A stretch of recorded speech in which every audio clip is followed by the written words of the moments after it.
La société civile dit non aux mutilations génitales féminines.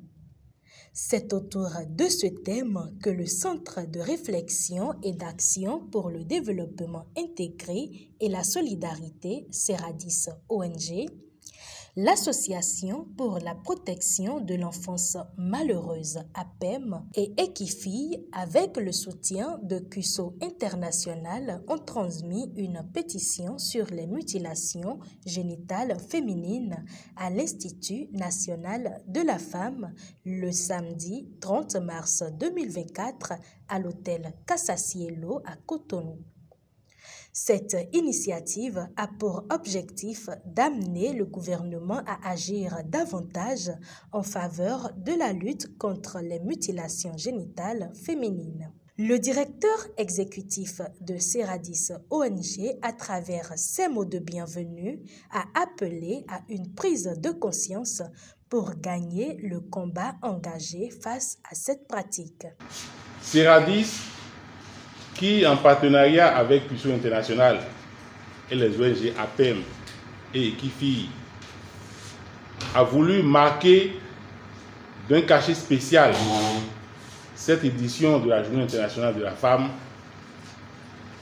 tout simplement parce que les mutilations génitales féminines que nous considérons au niveau de Seradis un peu comme le disent les médecins, une maladie tropicale négligée, parce que justement les mutilations génitales féminines qui constituent une violation des droits de la femme et une violence basée sur le genre fait partie des pratiques qui portent lourdement atteinte aux droits de la femme et sur laquelle les acteurs associatifs et les acteurs institutionnels travaillé depuis déjà plusieurs années.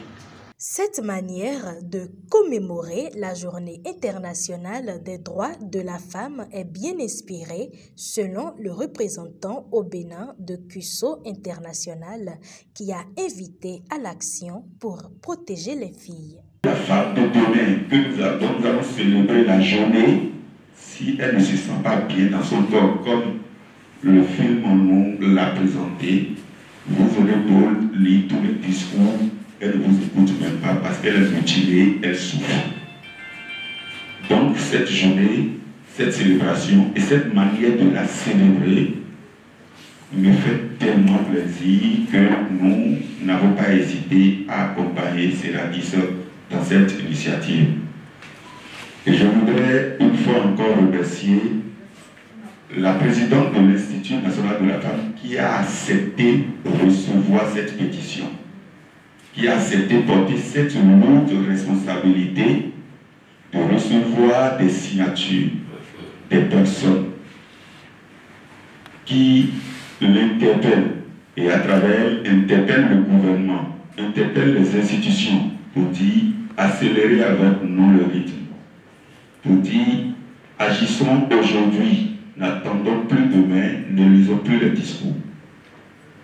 Agissons maintenant pour protéger les filles. La présidente de l'Institut national de la femme, Maître Huguette Boukbe-Nyakaja, a exprimé sa gratitude aux organisations pour le choix porté sur sa personne et les a également félicitées pour l'engagement des têtes couronnées dans le combat contre cette pratique. Moi, je voudrais déjà vous dire félicitations pour l'engagement des têtes couronnées. Parce que j'ai toujours pensé que ce sont les personnes qui sont des leviers d'une communauté qui sont les personnes les plus écoutées.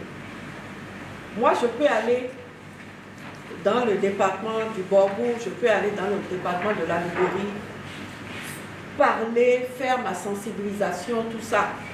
Mais quand je vais partir, si et c'est valable pour toute sensibilisation. Si le chef traditionnel du lieu, si l'imam du lieu, si le vaudouno du lieu, si le pasteur du lieu, si le prêtre du lieu, qui est la personne pratiquement la plus écoutée, parce qu'au Bénin, nous sommes tous des personnes de foi. Et ce que nos pasteurs nous disent, ce que le prêtre nous a dit, ce que le vaudouno a dit aux pratiquants, ce que le chef traditionnel a dit, c'est ce qu'il écoute. Parce que parfois, quand les gens viennent à l'INF et qu'on leur demande, mais comment ça se fait que depuis autant d'années, vous avez accepté de subir une telle violence? Parfois, vous entendez la victime dire, ah, le pasteur m'a dit que c'est ma foi.